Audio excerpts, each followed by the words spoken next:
Bwana Yesu asifiwe sana. Kwa kweli tunamtukuza Mungu kwa ajili ya siku ya leo. Mnaendeleaje watumishi wa Mungu? Hongereni kwa ajili ya siku ya baraka kabisa. Hii ni siku ambayo Bwana ameifanya mwenyewe. Kwa kweli neema nyingi, mafuta mabichi yanaendelea kumiminika.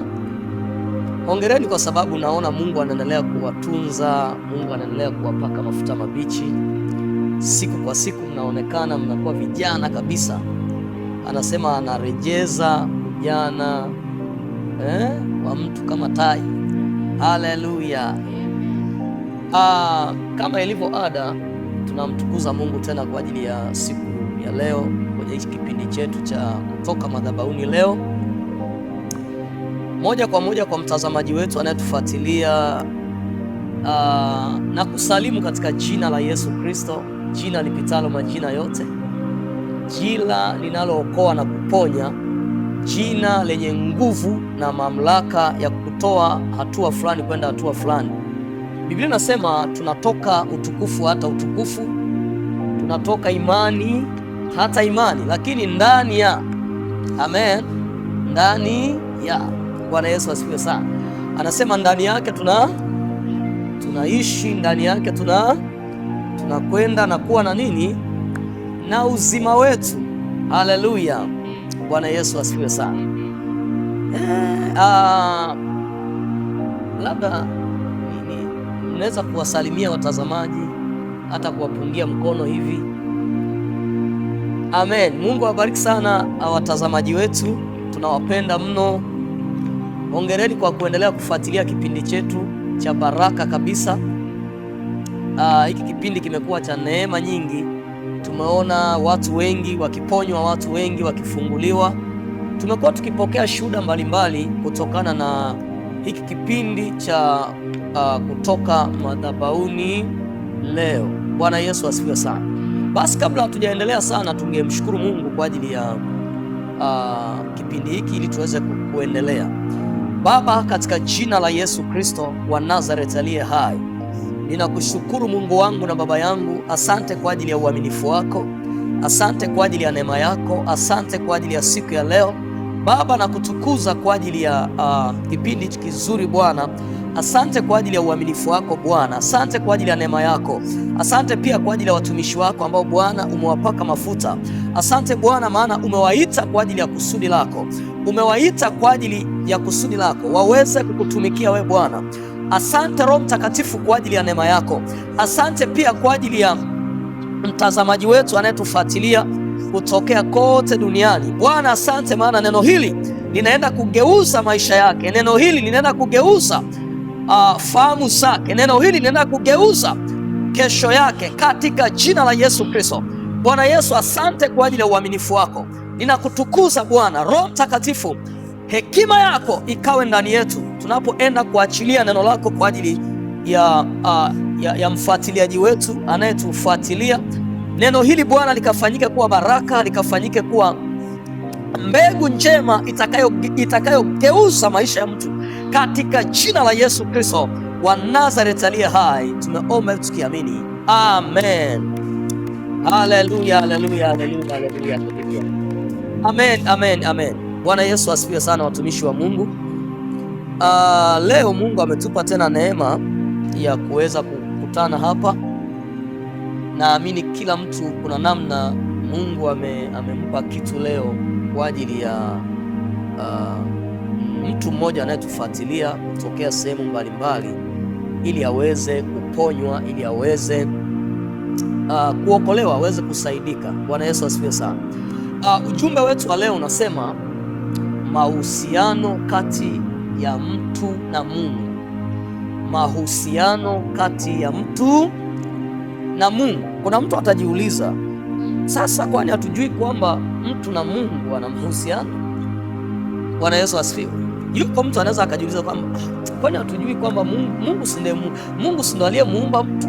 Hasa utatuambiaje tena mahusiano kati ya mtu na Mungu? Bwana Yesu asifiwe sana. Haleluya. Ni kweli kabisa, tunajua Mungu ndiye aliyemuumba mtu kwa mfano na sura yake, kwa mfano na sura yake akamuumba. Bwana Yesu asifiwe. Haleluya. Sasa jambo la muhimu sana la kujua hapa, kuumbwa na Mungu ni jambo moja na kuwa na mahusiano naye ni jambo lingine. Bwana Yesu asifiwe sana. Tumeona watu wengi wamekuja duniani, tunajua kila mtu ametoka mbinguni, ni kweli, kwa sababu mtu ni roho. Maana yake mtu ametoka wapi? Mbinguni, akaja duniani, akaja akashukia sehemu fulani, kwenye familia fulani, kwenye ukoo fulani, ile roho ikaingia kwenye mwili na tayari akawa anaishi duniani. Bwana Yesu asifiwe. Kwa hiyo ni kweli mtu anaweza akawa ameumbwa na Mungu na amekuja duniani, lakini mahusiano yake mkini yasiwe mazuri, akawa tu anaishi tu. Bwana Yesu atusaidie sana.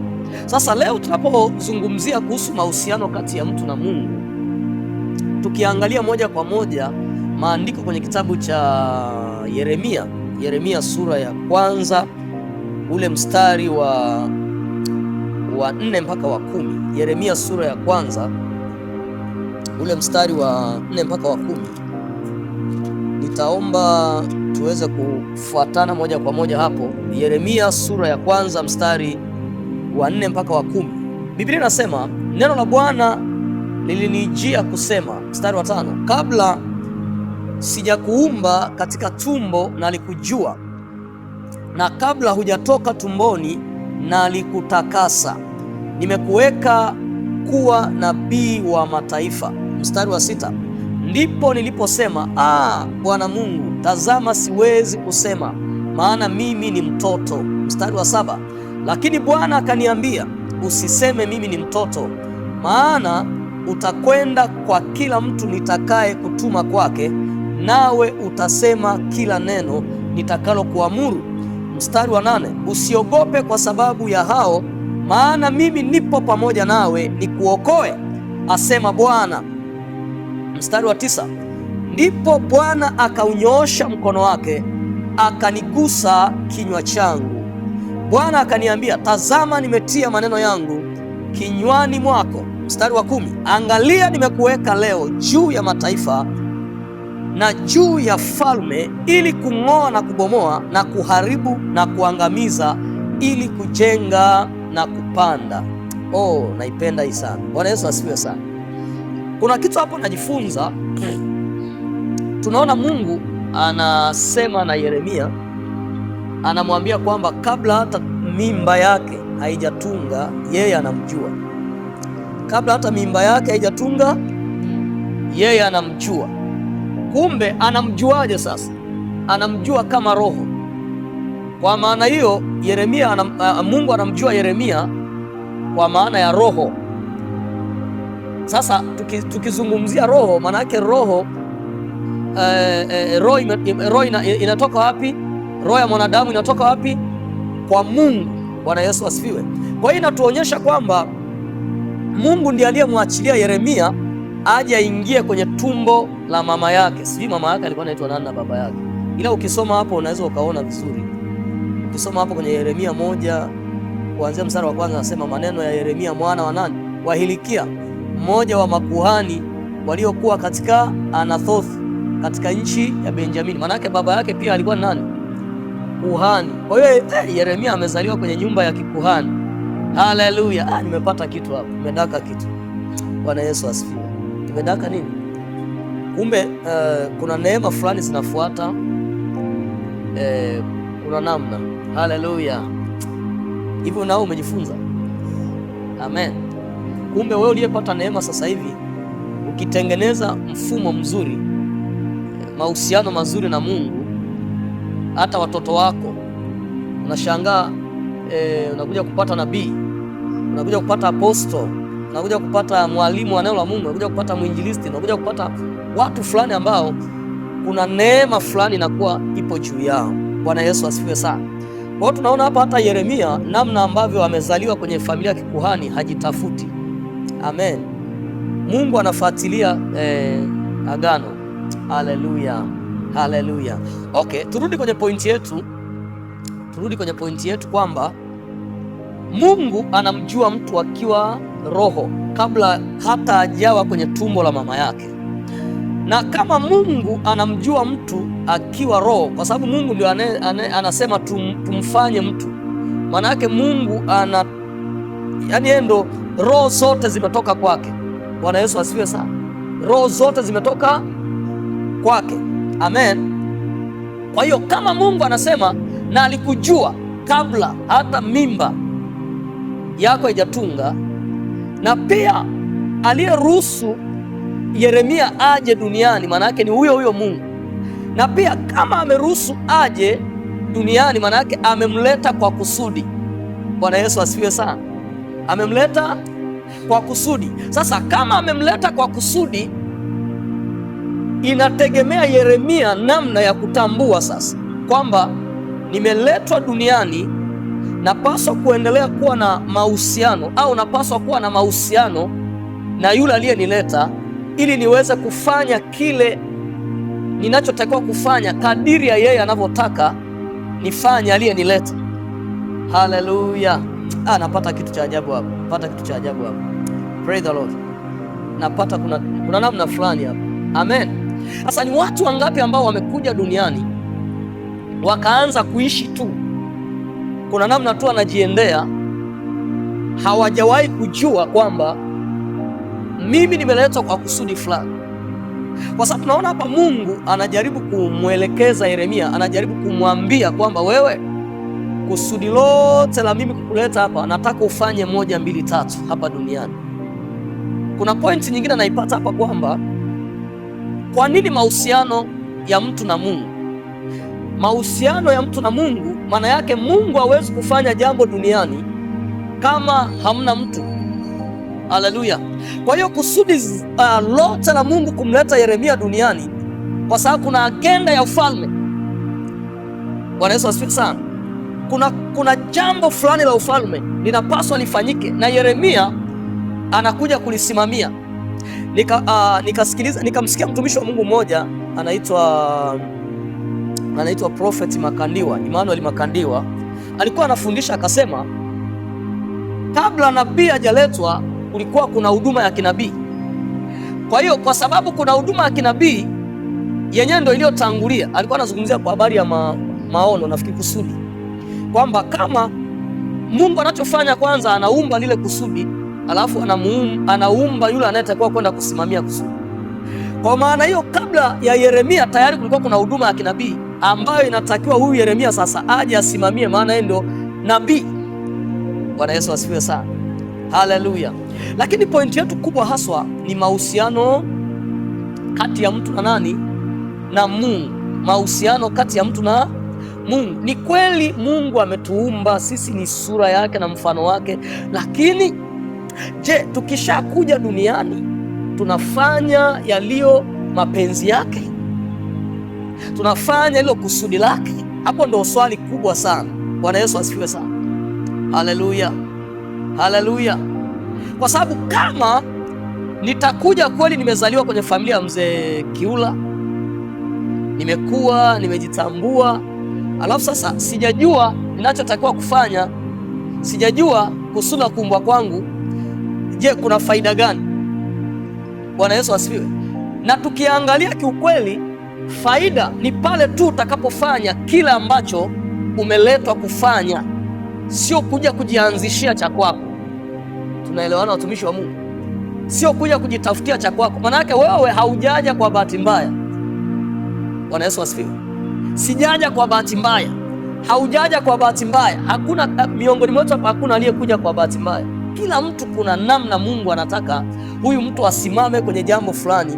Ndio maana tunaona hapa Mungu anamwambia Yeremia, tazama nimekuweka leo. Tazama nimekuweka leo. Hajajiweka Yeremia. Mungu atusaidie sana. Mungu mwenyewe aliyemleta anajitambulisha pale, tazama nimekuleta leo. Bwana Yesu asifiwe. Kabla sijaendelea sana, ningetamani niwakaribisha watumishi wa Mungu. Mimi ni kama tu nimefungua mlango fulani ili niwakaribishe watumishi wa Mungu. Naamini wamesheheni wamesheheni mambo mazito wanataka kuachilia siri mbalimbali ambazo mtazamaji na mfuatiliaji akisikia maisha yake yanageuzwa jumla. Bwana Yesu asifiwe sana.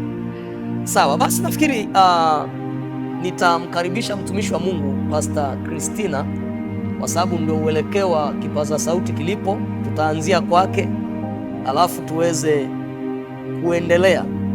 Mtumishi wa Mungu, karibu sana. Tunapozungumzia kwa habari ya au tunapojifunza kwa habari ya mahusiano kati ya mtu na Mungu, naamini unalo neno la kusema na mtazamaji na mfuatiliaji wetu kwa habari ya mahusiano kati ya mtu na Mungu. Tumeona hapa kwamba Yeremia amekuja duniani, lakini hajaja tu kwa bahati mbaya kuja kuongeza namba. Mungu anajaribu kabisa kumwonyesha kwamba wewe Yeremia, nisikilize mimi niliyekuleta, nikuelekeze mimi niliyekuleta, na utakachofanya ufanye kwa ajili yangu, kwa ajili ya ufalme wa Mungu. Bwana Yesu asifiwe sana. Nikasema kwamba mbingu ili ziweze kutimiza jambo fulani la ufalme zinahitaji kumtumia mtu, na huyo mtu si kana kwamba ndo ataanza leo. Tangu anatoka mbinguni anakuja tayari, kuna namna hicho kitu ambacho anapaswa kukifanya kimeshawekwa ndani yake. Karibu sana Pastor Christina. Amen. Amen. Unaweza ukaongeza sauti kidogo mtumishi wa Mungu, au unaweza ukasogea kabisa kwa sababu ya msikilizaji wetu na mtazamaji wetu, ili aweze kutupata vizuri kabisa. Karibu sana mtu wangu.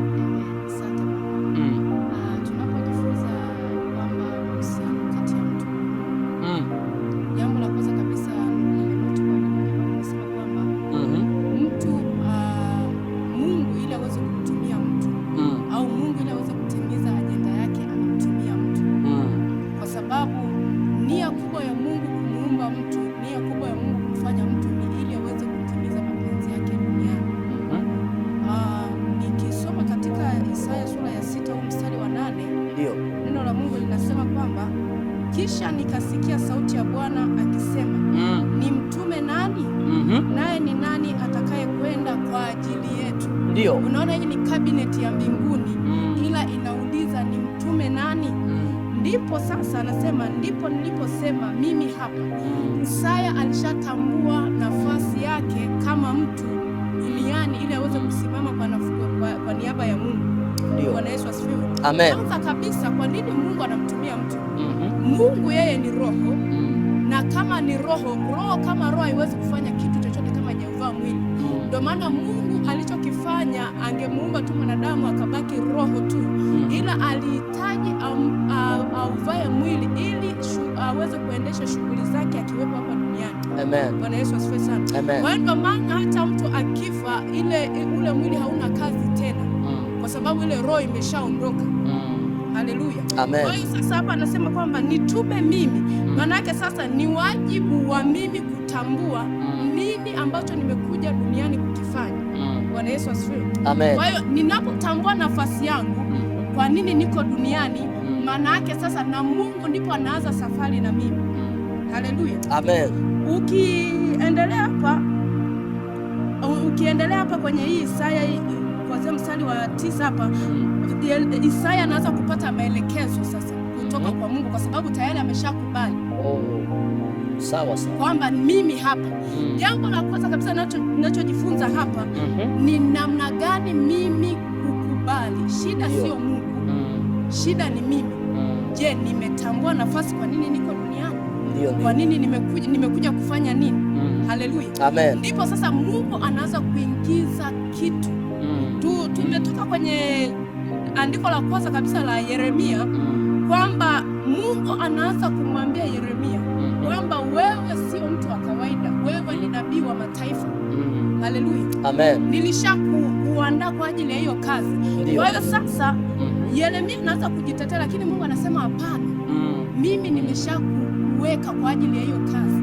Haleluya. Nini nataka kusema? Ndio. Popote pale ulipo, yamkini ulitambui kusudi kwa nini Mungu amekuleta duniani. Ni jambo la muhimu zaidi kutaka kujua kwa nini uko duniani, kwa nini uko hapa, kwa sababu yawezekana upo duniani ukawa unapoteza muda usijue nini, kwa nini uko hapa, alafu maisha yako yakawa yamepotea bure. Na kumbuka, usipolitimiza kusudi lako, aidha unajua au haujui, mwisho wa siku Mungu atakudai katika hilo. Maana yake hapo natufundisha kuwa, au unajaribu kusema na mtu, unajaribu kusema na mimi na watumishi hapa kwamba kuna mwanadamu au mtu amepewa siku za kuishi duniani, na kuna wakati hizo siku zikiisha, kuna kitu kinaitwa anaenda kutoa ripoti, anarudisha ripoti. Sasa utarudisha ripoti gani? Bwana Yesu asifiwe sana. Urudisha nini? Ripoti. Ndio maana huwa kuna muda wanasema tulikuwa naye ametutoka, maana yake ameenda kurudisha nini? Ripoti. Halo, ameenda kurudisha ripoti. Sasa ni hatari zaidi kama huyu mtu alikuja duniani akawa anafanya vitu vyake. Mfano, mimi nataka tu ni kabla hujatoka hewani, ngoja nizungumze kitu cha ajabu sana. Hivi tunajifunza kitu kwamba kama Yesu alikuja duniani alafu angeanza kufanya mambo yake, yani anazunguka kwenye mitaa ya Yerusalemu tu, Kapernaumu, yani afanye kila ambacho baba yake amemtuma kufanya, nini kingetokea sasa? Nakumbuka baada ya muda fulani alirudi kupeleka nini? Ripoti. Haleluya. Sasa kama Yesu ule muda aliopewa kuja duniani, angekuja akaendelea na mambo yake tu, anaendelea tu kufanya vitu vya ajabu ajabu, hamna cha maana, alafu akarudi kupeleka ripoti, sijui ingelikuwaje. Bwana Yesu asifiwe sana. Haleluya. Kwa hiyo maana yake hapo unajaribu kutuambia kwamba maisha yaliyo ya maana ni kufanya ulichotakiwa kufanya ukiwa duniani. Hayo ndio mafanikio. Hayo ndio nini? Mafanikio. Yaani mafanikio ni kufanikisha ulichotakiwa ukifanya wapi? Tuirudie tena. Mafanikio ni kufanikisha ulichotakiwa ukifanya duniani. Hayo ndio nini? Mafanikio. Bwana Yesu asifiwe sana. Kwa maana hiyo mbingu zinakuwa zimekutuma. Tumtume nani? Isaya anasema mimi hapa. Maana yake mbingu zinakuwa zimemtuma mtu kuja kufanya jambo fulani. Kuna kitu hapa najifunza, watumishi wa Mungu. Unajua kwenye kila nyakati fulani, yani kila mtu hapa amekuja kwa mlengo fulani kwenye kizazi chake, kwenye dunia yake. Amen. Tunaona mfano kina Yeremia walishaimaliza kazi yao, kina Isaya wakaondoka, kina Malaki, kina Yohana Mbatizaji. Sasa sisi tuliopo leo, Bwana Yesu asifiwe sana. Unajua haya tunayoyasoma hapa ni ile tu kutuonyesha kwamba kumbe watu huwa wanakuja kufanya kusudi fulani la Mungu. Kwa hiyo ndio maana sasa huyu mtu aliyekuja anapaswa awe na mahusiano na Mungu ili muda wote apewe maelekezo, kwa sababu kama nitapoteza mahusiano au mawasiliano na Mungu, maana yake sitajua nini cha kufanya, na pale ndipo panapotokea mahangaiko. Mtu anaanza kufanya kila kitu. Mungu atusaidie sana, kwa sababu amepoteza nini? Mawasiliano au mahusiano na yule aliyemleta duniani. Mungu atusaidie sana. Lakini ashukuriwe Mungu, leo tunapoendelea kuachilia hili neno la Mungu, kuna mtu mahusiano yake na Mungu yanarejeshwa katika jina la Yesu, na utaanza kujijua wewe ni nani, na utaanza kufanya kile ambacho Mungu anataka ufanye in the name of Jesus Christ. Amen. Haleluya. Shangilia Bwana Yesu. Unajua nyakati zote Mungu aliponituma neno, alilituma kwa sababu kuna mtu amekusudiwa kulipokea. Kuna mtu amekusudiwa kulipokea. Haleluya. Labda nirudi tena, kama mtumishi wa Mungu bado ulikuwa una package fulani labda haujaimaliza. Ndio, karibu sana mtu wa Mungu, Pastor Christina, karibu sana, karibu sana. Kama nilivyotoka kuzungumza. Ndio. Pia nitasoma kwenye Wagalatia sura ya kwanza na ule mstari wa 15. Hapa tunamuona mtu mmoja anaitwa Paulo.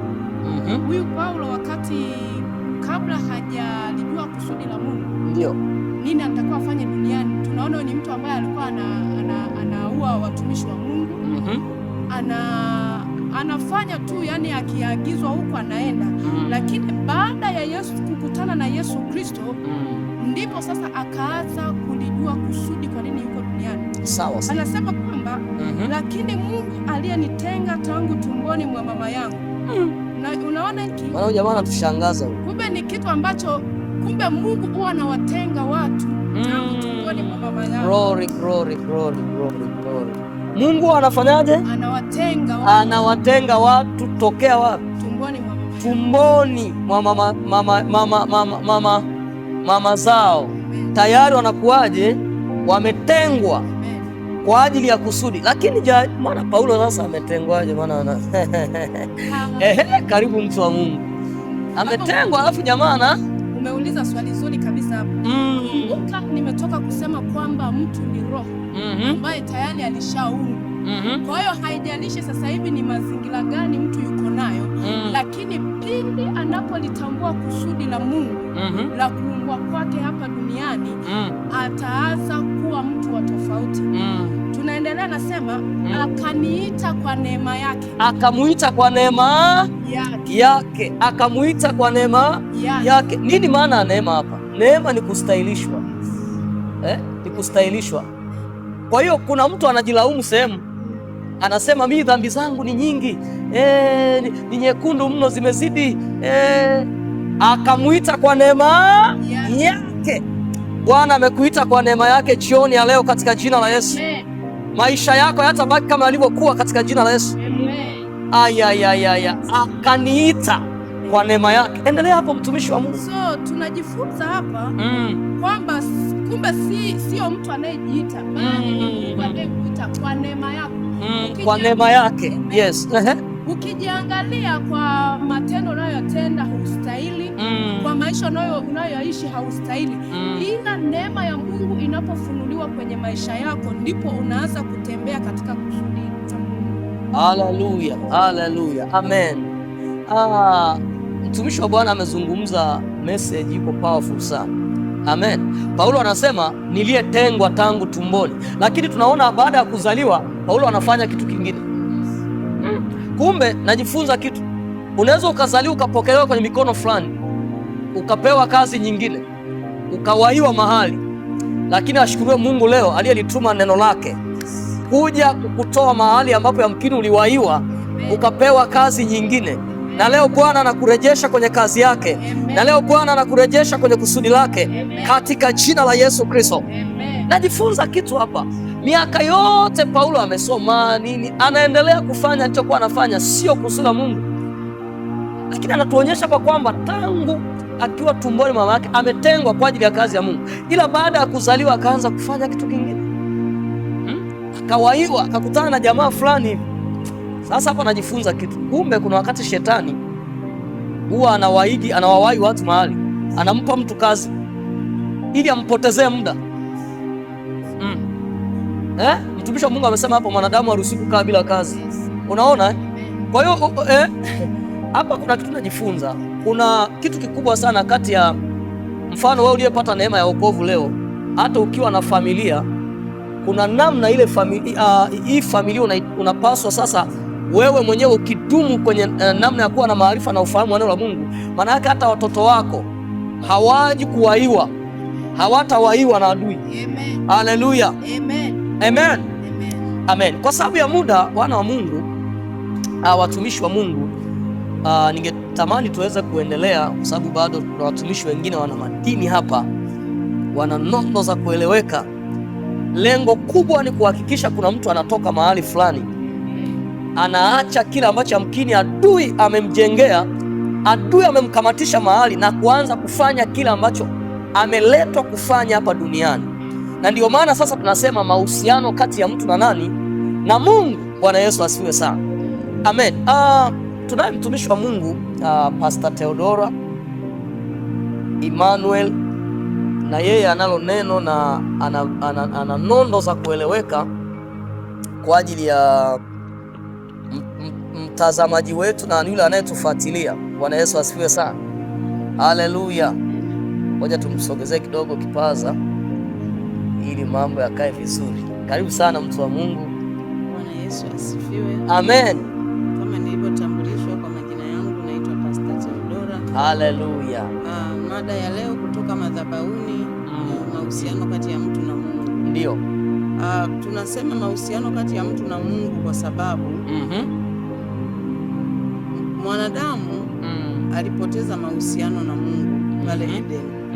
Tunaona baada ya Eva kumpa sikio shetani ambaye ni nyoka, kwa wakati huo alivaa umbo la nyoka. Aliposikiliza maelekezo ya shetani, ikabidi akatoka kwenye lile kusudi la Mungu.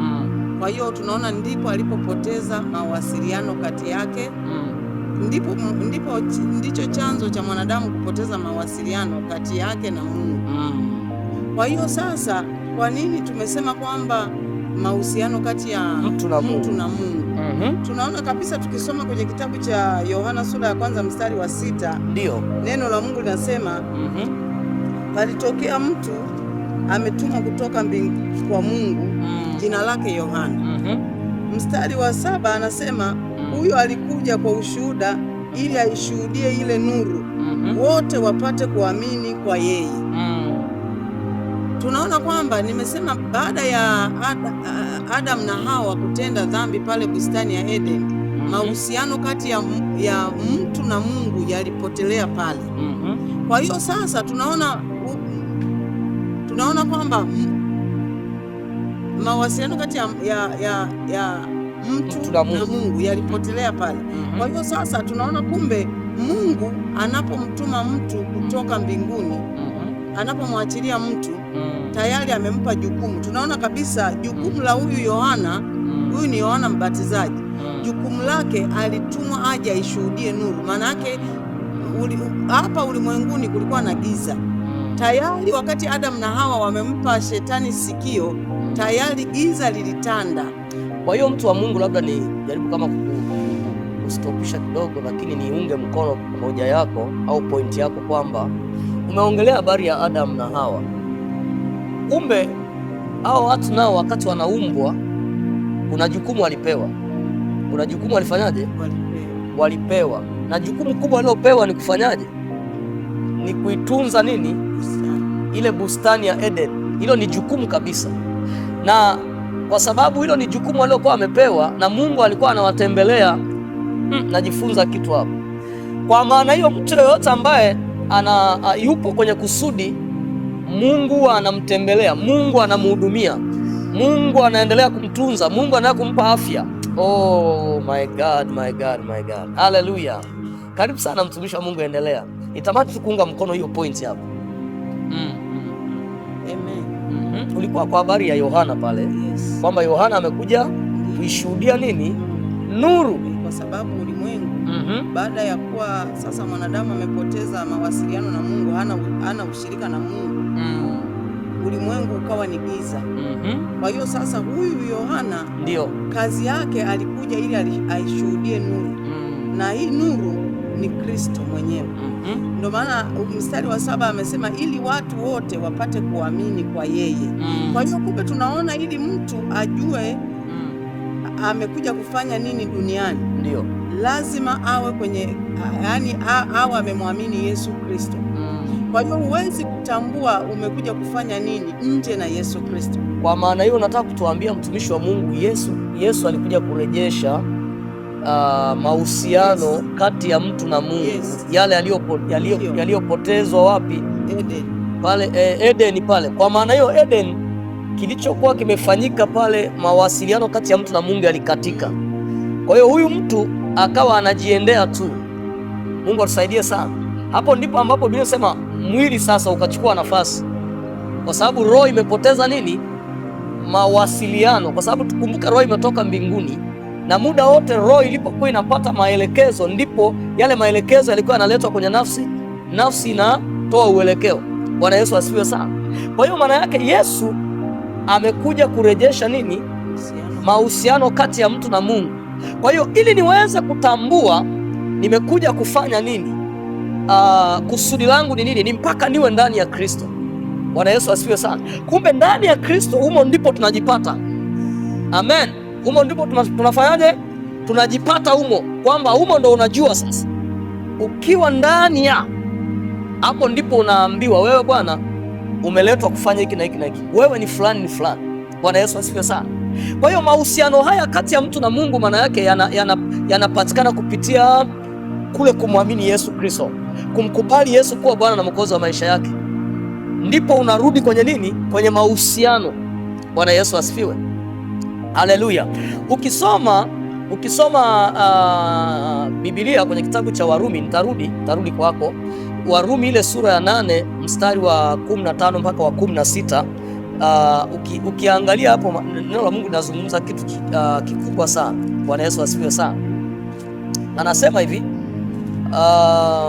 Warumi 8:15 mpaka 16, anasema kwa kuwa hamkupokea tena roho ya utumwa iletayo hofu, bali mlipokea roho ya kufanywa wana, ambayo kwa hiyo twalia Aba, yaani Baba. Haleluya, yaani Baba. Mstari wa 16 anasema Roho mwenyewe hushuhudia pamoja na roho zetu ya kuwa sisi tu watoto wa Mungu. Bwana Yesu asifiwe. Kwa maana hiyo kama Yesu Kristo amekuja kurejesha mahusiano, sasa kuna mtu atauliza, sasa huku roho wa Mungu tena inakuwaje?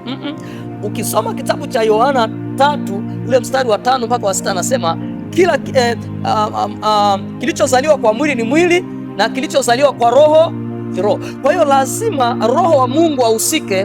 Ndio maana tunaposema Yesu, maana yake tunasema roho wa Kristo. Ni roho huyu mtakatifu anahusika kuturejesha, kutuzaa, ili turudi kwenye pendo la baba yetu, na ndani ya baba yetu tunaanza kupewa maelekezo na baba kwamba wewe mwanangu fanya hiki, wewe mwanangu fanya hiki, wewe mwanangu fanya hiki. Haleluya, haleluya, haleluya, haleluya. Glory, glory, glory. Karibu sana mtumishi wa Mungu, uendelee pale ambapo uliishia ili tuweze kuendelea na kipindi chetu. Asante. Sasa najua yuko mtu ambaye yuko hapa duniani ila hajui afanye nini. Ndio. Na labda niseme kitu kimoja. Wengi tumezaliwa tukaja hapa duniani tukajua kwamba tunaweza kufanya chochote tunachokiona duniani. Ndio. Lakini kumbe sio mlengo wa Mungu. Hatujaja ili tufanye chochote, ila chochote tunachotakiwa kufanya tunatakiwa tufanye kwa maelekezo maalum. Amen. Kwa mfano, huyu Yeremia angefika hapa duniani akawa mfanyabiashara, maana yake angekuwa yuko kinyume kabisa na lile agizo, yani yale malengo ya Mungu. Kwa hiyo mwanadamu yote anaishi kwa malengo ya Mungu. Kwa hiyo mtu yoyote hapaswi kuishi kwa malengo yake mwenyewe. Mtumishi wa Mungu anapata ufunuo. Umesema Yeremia kama angekuja akawa mfanyabiashara, maana yake tayari ile prophetic ministry isingekuwa na mtu wa kufanya. Kwa hiyo ameleta hasara wapi? Mbinguni, kwa sababu tayari imeshaumbwa hiyo huduma ya kinabii, alafu nabii mwenyewe akaingia mitini, maana yake amesababisha hasara kwenye ufalme wa Mungu. Endelea hapo mtumishi wa Bwana. Kwa hiyo nini ambacho nilikuwa nataka kusema, yuko mtu ambaye hajui afanye nini. Kiukweli mimi niseme kwamba wakati tumezaliwa, wazazi wametutazamisha kwamba tukisoma sana yani maisha yetu yanatutaka tusome sana. Huo ni mtazamo wa wazazi walio wengi. Kwa hiyo mimi nimekuja kugundua kwamba hata hawa wazazi wao hawana hii elimu ya Mungu, kwamba mtu ni roho, ametoka mbinguni, ameuvaa mwili kuja kulitimiliza kusudi la Mungu. Kwa hiyo maana yake hata kama wazazi wakimsomesha mtoto akafika mpaka kwenye matamanio yao, lakini bado maana yake wanapaswa kujua kwamba huyu mtu kuna kusudi la Mungu aliyokuja kulifanya, hata kama amesoma. Bwana Yesu asifiwe sana. Tuko sawa sawa Hata kama amefika ngazi fulani ya kielimu lakini bado wanapaswa atambue kwamba huyu mtu nje tu na elimu hii aliyoisomea, basi yamkini kuna kusudi la Mungu ndani yake, ambalo hilo kusudi ndo jambo kubwa zaidi la kuumbwa kwake, la kuletwa kwake duniani. Amen. Endelea mtumishi wa Mungu. Amen. Sasa kitu kingine ambacho ni cha kushangaza, unakuta labda mtoto akiwa haelewi masomo ya darasani, ana feri baadaye wanasema yani, utakuta wamesema ajaribu akasome hata uinjilisti. Akajaribisha asome hata uinjilisti kwa sababu amefeli, kwa sababu darasani haelewi. Kwa hiyo wanajua kwamba mtoto akiwa haelewi masomo ya darasani, mbadala ni kwenda kusoma namna ya kumtumikia Mungu. Lakini kumbe kumtumikia Mungu hahitaji kusoma, ni wito ambao uko ndani tayari. Wewe hata kabla mimba yako haijatungwa, tayari wewe ni hicho ulichoitiwa kuwa.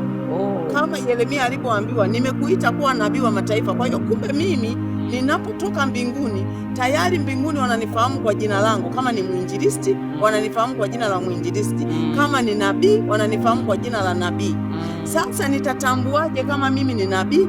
Nitatambuaje kama mimi ni mwinjilisti? Siwezi kutambua nje na kumwamini Yesu Kristo, kwa sababu tumesema kwamba Yesu Kristo ndiye aliyekuja kurudisha yale mahusiano yetu kati yetu na Mungu yaliyokuwa yamepotea pale Eden. Sawa sawa. Amen. Haleluya. Amen. Mtumishi wa Mungu ameongelea kitu kikubwa sana. Tunapozungumzia masuala ya mahusiano kati ya mtu na Mungu, tumejaribu kuchimba ili kuelezea mtu apate kujua na kuelewa. Bwana Yesu asifiwe. Mtumishi wa Mungu akagusia point kwamba kila mzazi huwa anatamani, mfano mimi nimekuja kushuhudia, kuna wazazi anafuata labda jirani yake, kwa sababu jirani yake labda mtoto wake ameenda kusomea udaktari, na yeye anasema nawe kasome kile kile. Haleluya. Labda mtoto wa jirani amesomea ualimu, nabidi na nenda na wewe ualimu. Mungu asaidie sana. Ni vizuri kabisa, wazazi wana matamanio mazuri, lakini tunapozungumzia habari ya kusudi, hapa tunaongelea habari ya mwenye roho aliyeileta nini hiyo roho. Bwana Yesu asifiwe sana, kwamba yeye ni kweli mtu anaweza akawa kuna labda tuzungumzie hivi, kuna watu kabisa ni madaktari hawa, mfano labda madaktari wa binadamu ni kusudi kabisa. Kuna watu ni waalimu, ni kusudi kabisa. Kuna watu ni wafanyabiashara, ni kusudi kabisa. Sasa hata huko kwenye kufanya biashara au kuwa daktari, napo kuna namna Mungu huyu mtu amempeleka ili afanye kwa ajili ya utukufu wa Mungu, si kwa ajili yake. Kumbuka nilisema kwamba kusudi la ufalme wa Mungu wanataka utimize kila ambacho wao wanataka. Hata kama wamekupeleka si jeshini, wamekupeleka si usalama wa taifa, wamekupeleka si mahala fulani, lakini kusudi lililo kubwa liwe ni kusudi la Mungu. Bwana Yesu asifiwe sana. Kwa sababu tukiangalia maandiko tunaona kina Daniel walikuwa kwenye serikali. Bwana Yesu asifiwe. Kina Yusufu walikuwa serikalini. Sasa yote ilikuwa ni kusudi la Mungu. Amen. Bwana Yesu atusaidie sana. Kwa hiyo kuna mtu anayefuatilia, yamkini anaweza akana sasa, kwa hiyo mbona mimi nafanya biashara napata pesa nyingi? Shida sio kupata pesa, au shida sio kufanikisha hiyo biashara ukaona kwamba ndio kusudi. Kikubwa zaidi ni kumsihi Mungu kwamba Bwana, nataka uniambie nini cha kufanya. Kuna mtu anaweza kusema mbona mimi nina hela nyingi ndio mafanikio? Hamna. Tumesema mwanzo kwamba kila ambacho umeletwa kukifanya, ukikifanya kikamilifu ndio mafanikio. Bwana Yesu asifiwe sana. Umefanikiwa kwa namna ipi? Umefanikiwa kutimiza kile ambacho Mungu alikuumbia nacho. Bwana Yesu asifiwe sana. Sasa tukarudi pale pale kwa mtumishi wa Mungu kwamba hautaweza kujua au kuelewa kama upo nje na wokovu, kama upo nje na Kristo, kwa sababu huyu Yesu amekuja kurejesha mahusiano kati ya mtu na Mungu ili watu wakiwa ndani yake wajipate. Bwana Yesu asifiwe sana. Amen. Basi naomba nirudishe kipaza sauti kwa watumishi wa Mungu walioko hapa. Pia hapa mkono wangu wa kulia nina Pastor Rosemary na pia nina Pastor Jennifer. Kwa hiyo hao wote ni watumishi wa Mungu ambao wana vitu leo na wanataka kuachilia nondo za kueleweka. Wanatuma kwelikweli mawe kuweza yamkini yupo adui aliyekamata mtu akili yake.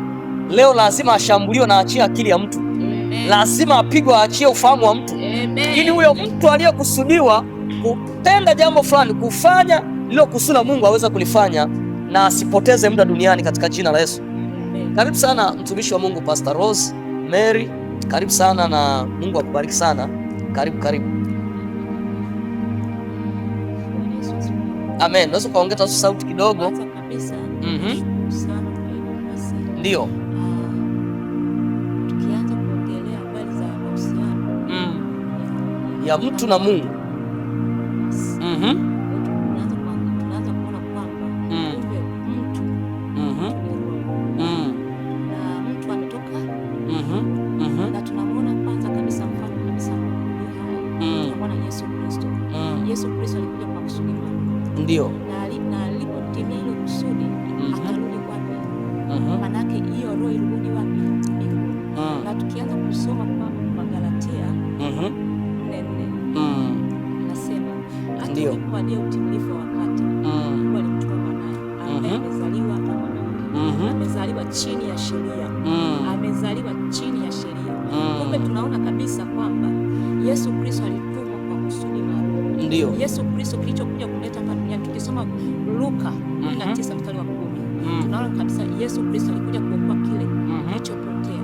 Manake mwanzo kama mama alivyoongea kwamba mwanzo tulikuwa tumepotea katika dhambi. Okay, unaweza ukasogea kidogo kiti kidogo, sogea kidogo ili sauti yako iweze.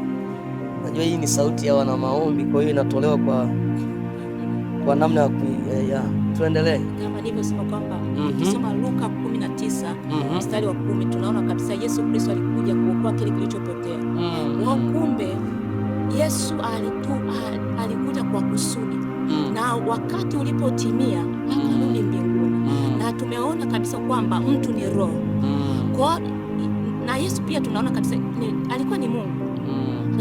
Alikuwa Mungu 100% na mwanadamu 100%. Kwa tumeona kabisa Yesu Kristo alikuja kwa kusudi maalum. Na pia tukiangalia kwa Samson, tukienda kwa Samsoni kwenye Waamuzi 13 kuanzia mstari wa kwanza na kuendelea, tunaona kwamba Samsoni, tunaangalia kwa Samsoni naye aliletwa kwa kusudi la Mungu. Biblia inasema malaika akamwambia mke wa Manoa kwamba huyu uliyebeba mimba yake ni mnadhiri, msije mkala pombe divai, maana mtaharibu. Kumbe watu wanakuja na kitu, sio kwamba ukizaliwa ndo unaanza kujitafuta, ila ukifuata maelekezo yale ya Ndio. Amen. Tayari. Amina. Bwana Yesu asifiwe sana. Haleluya. Tumeona mtumishi wa Mungu hapa amezungumzia kwa habari ya nani? Ya Yesu na Mr. Samson. Haleluya. Tunaona hao wote ni watu ambao walikuja kwa nyakati zao wakiwa wamebeba kitu fulani kwa ajili ya dunia yao, kwa ajili ya kizazi chao. Bwana Yesu asifiwe. Lakini leo tunazungumza tukiwa kwenye kizazi chetu, kwenye dunia yetu. Kuna watu ambao unakuta mtu anasema kwamba mimi bwana nahitaji tu niajiriwe, nitafute hela bwana, nijenge nyumba, niwe na vitu vyangu, ninunue gari. Vyote hivi ni vizuri kabisa, lakini tunachoongelea hapa ni kusudi. Amen. Tunachoongelea hapa nini? Ni kusudi. Maanake kusudi ndo limebeba maana zaidi kuliko vitu ambavyo ungelivipata. Bwana Yesu asifiwe sana. Kuna mahali fulani Biblia inasema kuna faida gani uyapate haya yote ya ulimwengu wote, alafu kisha nafsi yako ikapotea. Sasa nafsi inaweza ikapoteaje? Maana yake kama tulisema kwamba kuna nyakati zikifika, siku za mtu zikiisha, anarudisha ripoti. Kwa hiyo kama ulizaliwa hapa duniani, Mungu akawa anasema na wewe fanya hiki au fanyi, nitumikie, unaendelea na shughuli zako. Maana yake kuna siku utakaporudi, ukitoka kwenye mwili, kuna namna fulani kunakuwa na kibano. Halo, haleluya, haleluya. Mungu atusaidie sana, Mungu atusaidie sana. Sasa pointi kubwa sana ambayo tunaelekea mwishoni mwa kipindi chetu, kwamba pointi kubwa ni mahusiano kati ya mtu na nani. Mkazo mkubwa kwamba siwezi kujua chochote, kuelewa chochote kama sipo kwenye haya mahusiano kati yangu mimi na Mungu. Na ninawezaje kuwa na mahusiano naye? Kupitia Yesu Kristo. Bwana Yesu asifiwe sana. Ukisoma, sikumbuki vizuri zaidi, ni kwenye kitabu cha Yohana 4:16 anasema mimi ndimi njia. 14:6. Asante. Yesu anasema mimi ndimi njia, kweli na uzima. Kumbe mtu akiwa ndani ya Yesu, yeye ni njia ya mtu kumpeleka kwenye kuyajua haya yote, kwamba ulikuja kufanya nini, unapaswa kufanya nini. Bwana Yesu asifiwe sana. Haleluya, haleluya. Yamkini kuna mtu unayetufuatilia huko mahali fulani na unajiuliza, sasa mimi nitajuaje? Jibu la rahisi sana ni wewe tu, kama bado haujampa Yesu maisha yako, umpe Yesu maisha yako ili uweze kujua kile ulichoumbiwa kukifanya duniani. Amen. Bwana Yesu asifiwe sana. Okay, tuna mtumishi wa Mungu yuko hapa, Pastor Jennifer. Naamini kabisa ana kitu kizuri kwa ajili ya mtu anayetufuatilia. Kabla hatujaenda kutamatisha kipindi chetu, nikukaribishe mtumishi wa Mungu. Karibu sana kwa ajili ya kuzungumza kitu fulani kizuri kwa ajili ya ujumbe wetu huu wa mahusiano kati ya mtu na Mungu. Karibu sana mtumishi wa Mungu. Amen. Ninashukuru sana baba. Ndio. Nimefurahia. Amen. Mada nzuri. Amen. Na ni kitu ambacho kinaweza kumuinua mtu mwingine. Amen. Asikae kwenye dunia yake kwa hasara. Amen. Kwa majina yangu kama baba alivyonitambulisha, ninaitwa Pastor Jennifer Geoffrey Kitundu. Amen. Nimeokoka na mpenda Yesu. Amen. Amen. Na kwenye mada hii dhima kubwa ni mtu kuwa na mahusiano na Mungu. Yaani kuokoka ndipo ujue kusudi. Na sio tu tayari lilishakuwepo. Kama lilikuwepo linamhitaji mtu aliyebeba mafuta kwenye hilo eneo. Ndio. Kama ni nabii tayari una ofisi ya kinabii ipo, ila inamhitaji mtu ambaye anatakiwa kwenda kukaa pale. Ndio. Ana uwezo gani? Alishakupima Mungu. Ndio. Kama ilivyokuwa kwa Yeremia, anasema kabla sijakuumba nalikujua. Alijua uwezo wako. Amen. Nini utaenda kufanya kwenye hiyo ofisi. Amen. Bwana Yesu asifiwe sana. Amen. Amen. Mimi katika hili naweza tujifunze kitu kidogo hapa kwenye kitabu cha Yeremia sura ya kwanza. Baba alishakwisha kusoma, lakini nianzie mstari wa 4. Anasema neno la Bwana lilinijia kusema. Neno hili lilimjia si kana kwamba alikuwa nje na Kristo. Hakuwa nje na wokovu. Neno haliji nje na wokovu. Na ukikumbuka kwenye Yohana sura ya kwanza kuanzia mstari ule wa kwanza na kuendelea, anasema naye neno alikuwa ni Mungu. Kwa hiyo hili neno tunalolizungumzia hapa, neno la Bwana ni neno la Mungu ambaye ndio Yesu. Amen. Hivi neno linapoongea saizi ni Yesu yuko ndani ya mtu, anasema na mtu, anasema na mtazamaji ambaye amejikatia tamaa, anaona mimi nimefika mwisho, siwezi wala sielewi chochote. Huwezi kuelewa nje na wokovu. Hauna mahusiano na Mungu, huwezi kuelewa chochote. Ndio maana alisikia kabla sijakuumba, akiwa ndani ya Yesu Kristo. Ndio. Huyu shida sio kwa sababu alikuwa ni mtoto wa kuhani, ila mahusiano hayahusiani na kuhani. Ndio. Haihusiani na familia ya kuhani, hapana. Ila ni yeye binafsi. Ndio. Alipojitambua akaokoka, kwa sababu wokovu sio wa kuhani. Ndio. Wokovu ni wa mtu mmoja. Alipokubali akaokoka, alipompokea Yesu, ndipo neno akaanza kulisikia. Mara ya kwanza alikuwa asikii. Ukifuatilia alikuwa asikii chochote. Ni sawa tu na yule ambaye anasema nitalijuaje? Huwezi kulijua, hujaamua. Ukifanya maamuzi magumu unalitambua.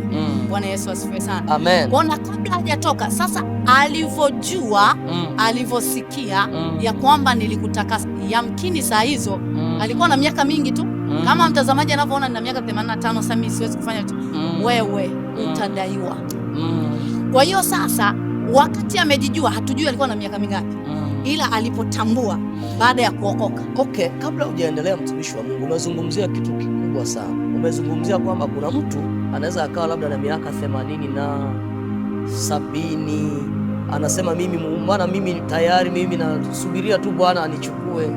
Alafu umezungumza pointi kwamba hata ikiwa na hiyo miaka bado akitambua, Biblia inasema Mungu anarejeza. Yes. Haleluya. Anarejeza. Maana yake kuna namna Mungu anaweza kumhuisha huyu mtu kwa muda ambao amejitambua, kwa muda ambao amepata ufahamu, akamtumikia Mungu na akafanya vizuri kabisa. Haleluya. Hiyo ndio nilikuwa natamani hapo. Nimepata siri hapo. Sawa.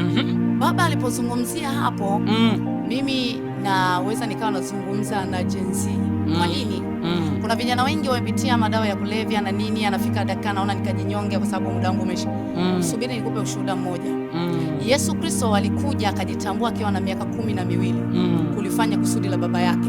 Baada ya hapo miaka 30 akawa amemaliza, miaka 3 alipiga kazi. Sasa yeye bado ana miaka 25, 27, 35. Anaona ya kwamba mimi sasa hivi nimechoka, siwezi kufanya chochote, na wakati miaka 3 ilikuwa inamtosha Yesu kufanya na kurudisha ripoti. Ndio maana alipofika kwa baba yake alisema, ulionipa, akarudisha hesabu, ila isipokuwa yule alitoa hesabu yote yaandikiwa. Umeona?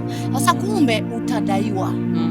Sasa hapo kiachana na Yeremia, nataka nimuonye tena mwingine ambaye tayari alijigundua ana kusudi, akawa anaishi kwenye maelekezo. Kumbuka ya kwamba ukicheza vibaya, mwishoni Mungu anaangalia mwisho mwema. Unaweza ukaharibu. Anasema heri mwisho mwema, heri mwisho wa neno kuliko mwanzo. Hata huku neno la Bwana lilipomjia ilikuwa ni mwanzo, lakini mwisho inaangaliwa. Yeremia amefanya nini? Amefanya nini? Je, Elisha amefanya nini? Bwana Yesu asifiwe sana. Amen. Hapa kwenye hichi kipengele kuna mtu anaweza kusema mimi najua kusudi langu tayari nilishanilia. Ukizoelea hutakuwa unamsikia Mungu vizuri. Ndio. Ukimwangalia Eli alipofika mwishoni, wakati mahusiano yamekata na Mungu, Mungu alijiinulia Samueli. Kwa mahali pako uangalie vizuri, ucheze vizuri hadi mwisho. Tukirudi tena kwa Samsoni alikuwa mnaziri wa Mungu tangu tumboni mwa mama yake, na walionywa akawa anaenda, lakini pindi alipozoelea ile neema, alipozoea kwenye kusudi, mwishoni tunaona alimaliza vibaya. Kwa hata yule ambaye amesikia tena, ni hatari sana aliyesikia, Kwa nini? Hesabu yake ni sawa na wale waliopewa talanta, walikuwa ni 3, lakini kila mtu alikuwa anarejeza kwa kadri ya uwezo wake. Je, mwishoni alimalizaje? Alienda akafukia mwisho. Unaweza ukaanza vizuri, ni mchungaji wa moto kweli, ni mtumishi wa moto kweli, lakini mwishoni chunga mwisho. Samsoni mwishoni akasema najisazia nguvu za mwishoni ili niweze kuondoka nao, lakini haikumsaidia. Kumbuka alikuwa ni mnadhiri. Ni kweli unaweza ukajisifia ni mnadhiri, lakini mwisho wako unakaaje? Kwa nimeongea na watu wawili. Amen. Mtu wa kwanza yule ambaye hajajua, anatakiwa kujua. Amen. Na mafanikio hayako nje na unaweza ukawa umefanya sana urehemu na nini, haikuwa kusudi. Hakuna mafanikio. Hebu mtazame tu mtu aliyeajiriwa na yule aliyekaa kwenye kusudi. Yule aliyekaa kwenye kusudi hata kurejeshewa kwake aliyegundua. Tukimwangalia Ibrahim wakati anaambiwa na baba na Mungu toka kwa Tera, alikuwa na miaka mingi sana, lakini angalia, hatujui ni miaka mingapi alikuja kupiga kazi. Ndio maana tunajivunia hadi leo hii. Sawa. Tukimwangalia Adam na Hawa pale bustanini, walianza vizuri kabisa na Mungu alikuwa anawatembelea. Kuna wakati mtu anatembelewa na uwepo wa Mungu, anasikia Mungu anampa maelekezo, lakini nini alichokimaliza Adam mwishoni? Ndio. Alimaliza vibaya. Bwana Yesu asifiwe sana. Amen. Mtazamaji wangu, leo hii kugeuka na kusikia neno la Bwana ambaye ndo Yesu, ili umsikie unahitaji uingie ndani ya neema. Amen. Neema ni Yesu Kristo. Amen. Geuke ufanyike kuwa mtu mwingine. Amen. Ndipo utaanza kusikia na kuendelea. Amen. Amen. Haleluya. Kuna kitu nimejifunza hapa wakati mtumishi wa Mungu anaongea, anajaribu kuelezea pointi za maana kabisa. Akasema kuna mtu anaweza akaanza lakini akamaliza vibaya. Sasa tukirudi kwenye ujumbe wetu unaosema mahusiano kati ya mtu na Mungu. Kwa hiyo hata kama nimeshajua tayari nimeanza kuwajibika kwenye kusudi, na paswa mahusiano yangu yawe vile vile, tena niyachochee zaidi, kwa sababu hata kwenye kusudi unapofanya ili kusudi, unapoendelea kuliishi kusudi, ili kusudi ni ngazi kwa ngazi. Kwa hiyo kila hatua unayoenda unahitaji sauti ya Mungu, unahitaji maelekezo ya Mungu, unahitaji mwelekeo wa kiungu, ili pia unajua tunapofanya mambo tunapomtumikia Mungu, vita zipo. Kumbuka, ili kusudi mambo ya kiroho. Kwa hiyo unahitaji kuwa vizuri na Mungu, mahusiano yako yawe vizuri na Mungu, uisikie sauti ya Mungu, ili siku kwa siku uweze kufanya sawasawa na mapenzi yake. Kwa sababu unaweza ukaanza kweli, ukaenda ukafika katikati, ukizoelea ukapoteza sauti ya Mungu, ukapoteza uelekeo, bado hapo napo utakuwa haujatimiliza kile alicho. Kwa sababu Mungu anataka, unajua mtu anapoanza kufanya kazi ya Mungu au anapoitika wito, anaanza ile hatua ya mwanzo. Unaweza ukaanza kwa udhaifu, unaweza ukaanza kwa namna fulani. Yani Biblia inasema kwenye kitabu cha ile Zekaria 4:10 anasema, nani aliyeidharau siku ya mambo madogo au mambo manyonge? Maana yake unaweza ukaanza kwenye namna ndogo, lakini sio mpango wa Mungu au sio kusudi la Mungu uendelee pale pale. Anataka kadiri unavyosikia, kadiri ulivyo na mahusiano na yeye, ndivyo anavyokuelekeza, ndivyo unasonga mbele, alafu utukufu wake unadhihirika. Anasema utukufu wa mwisho utakuwa mkuu kuliko wa mwanzo. Bwana Yesu asifiwe sana. Yamkini mtazamaji wetu anaendelea kutufuatilia na kipindi hewani ni Madhabahuni Leo, na ujumbe wetu wa leo ni mahusiano kati ya mtu na nani? Na Mungu. Tunapoelekea mwishoni, labda tu ningependa kusema na mtazamaji na anayetufuatilia kwamba yote katika yote tunayozungumza hapa, ili uweze kujua hilo kusudi la kuumbwa kwako na namna ambayo Mungu anataka ufanye duniani, ni pale tu unapokuwa na mahusiano. Bwana Yesu asifiwe sana. Hata na wewe ambaye tayari umeanza kuliishi kusudi, unahitaji pia mahusiano ya muendelezo, kwa sababu bado haujafika. Unahitaji kufika mahala fulani kwenye utukufu mkuu ambao Mungu anataka ufike. Bwana Yesu asifiwe sana.